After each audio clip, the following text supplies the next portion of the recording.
আজকে দেখাবো তোমাদের কমলা লেবুর রস, যেটা সবাই করতে পারি আমরা কম বেশি। আমি যেভাবে করলাম সেটা তোমাদের সঙ্গে শেয়ার করে দিলাম। চ্যানেলে কোনো নতুন বন্ধু থেকে থাকলে, বন্ধু হতে চাইলে চ্যানেলটিকে সাবস্ক্রাইব করে পাশে এসে যেতে পারো। সেই জন্য তোমাদের ফুল ভিডিওটা ওয়াচ করতে হবে, তারপরে সাবস্ক্রাইব বাটনটা প্রেস করে বেল নোটিফিকেশনটা অন করে দিতে হবে। তাহলে চলো কীভাবে আমি এটা তৈরি করলাম সেটা একটু দেখিয়ে দিই। আজকে দেখাবো কমলা লেবুর রস। আমরা সবাই তো কমলা লেবুর রস করতে পারি, তবে সেটাকে আরও বেশি হেলদি কী করে করা যায়। এই শীতের সময় আমরা সবাই জানি লেবু মাত্রই ভিটামিন সি এ ভরপুর হয়।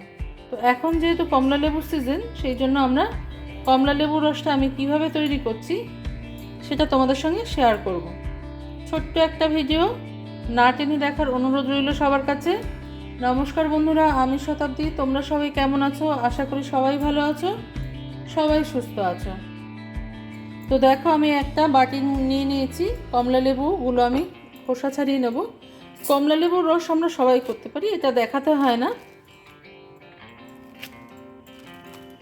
কমলা লেবুগুলোর খোসা ভালো করে ছাড়িয়ে নেব, সঙ্গে এই যে আঁশগুলো থাকে এই আঁশগুলো ভালো করে ছাড়িয়ে নিতে হবে। আমার হাতটা অবশ্যই ভালো করে ধোয়া আছে, কারণ এটা একটা হেলদি হ্যাবিট। তো এরকম করে আমি প্রত্যেকটা কমলা লেবু থেকে খোসাটা ছাড়িয়ে নেব। আর এই খোসাগুলো ফেলে দেবে না, এগুলো তোমাদের অনেক কাজে লাগবে।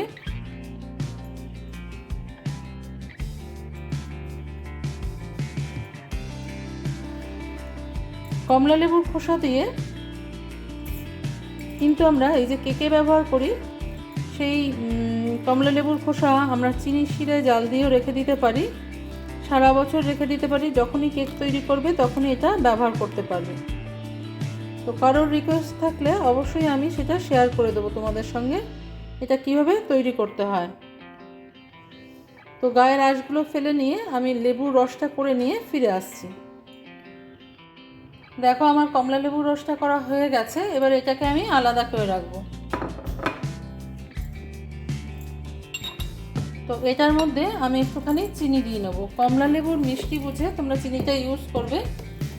তো আর যে যেরকম মিষ্টি খাও সেই অনুযায়ী ইউজ করবে, তবে বেশি মিষ্টি খাওয়াটা ভালো না। তবে দোকানের কেনা জুসের থেকে ঘরে তৈরি করে জুস খাওয়াটা অনেক বেশি ভালো লাগে। তো আমার মতন তারা গোটা ফল ছাড়া এমনি জুস খেতে ভালোবাসো, অবশ্যই কমেন্ট বক্সে কমেন্ট করে জানাবে। দিয়ে দিলাম চিনি আর একটু বিট লবণ। গোটা ফল খেতে যদি কারো ভালো না লাগে আমার মতন, যদি রস খেতে চাও তাহলে এভাবে করে নিতে পারো, অনেক হেলদি হয়। দিয়ে দিলাম একটা আদার টুকরো আর কিছুটা পুদিনা পাতা। এই পুদিনা পাতা, আদা এইসব দিয়ে যদি মিশিয়ে তোমরা করো তাহলে একবার খেয়ে দেখবে যে রসটা কতটা সুন্দর লাগে খেতে। এটাকে আমি একটু থেতো করে নেব।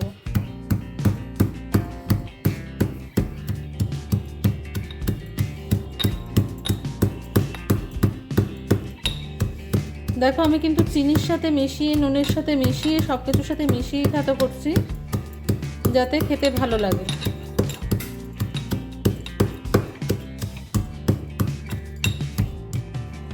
দেখো, আমার এটা কিন্তু খুব ভালো করে পেশা হয়ে গেছে। এবার আমি কি করব, একটা প্লেটে আমি একটুখানি লঙ্কার গুঁড়ো আর একটুখানি নুন মিশিয়ে নিয়েছি।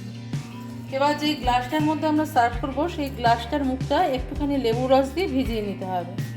এটা আমি তোমাদের একটা ট্রিক্স দেখে দিচ্ছি, এটা কিছু না, এটা দেখতে সুন্দর লাগে। সে নিজেরাই খাও আর কাউকে দাও। সুন্দর করে যে কোনো জিনিস পরিবেশন করলে খেতেও ভাল লাগে, দেখতেও ভাল লাগে। তো মুখটাকে আমি এরকম করে নিলাম। এবার আমি গ্লাসের মধ্যে জুসটাকে ঢেলে নেব। তার আগে দিয়ে দেবো যেটা আমি তৈরি করে রাখলাম। তোমরা সবাই জানো পুদিনা আমাদের শরীরের পক্ষে কতটা উপকারী। যতটুকু লাগবে ততটুকুই মেশাবে, খুব বেশি মেশানোর দরকার নেই। আমি এখানে 4টে না 5টা লেবুর জন্য 1 টিস্পুন মতন মিশিয়ে দিলাম। এবার মনে হয় তোমরা দেখতে পাচ্ছ পুরোটা। এবার এটাকে ভালো করে নাড়িয়ে নেবো, আমরা মিশিয়ে নেবো। চিনিটা আগেই গলে গেছে। তারপর এটাকে টেস্ট করে দেখবে কেমন লাগে। যদি কেউ ফ্রিজে রেখে খেতে চাও খেতে পারো। অসাধারণ হয়েছে খেতে। ফ্রিজে রেখে খেলে খেতে পারো। আমার মনে হচ্ছে যে আমি যে পুদিনা পাতাটা থেঁতো করেছিলাম ওটা পুরোটাই লাগবে। খুব সুন্দর হয়েছে, বাড়িতে করে খেলে তবেই বুঝতে পারবে। তাহলে আজকে এই পর্যন্তই বন্ধুরা, দেখা হচ্ছে পরের দিন অন্য কোনো রেসিপি নিয়ে তোমাদের সঙ্গে। তোমরা সবাই ভালো থেকো, সুস্থ থেকো।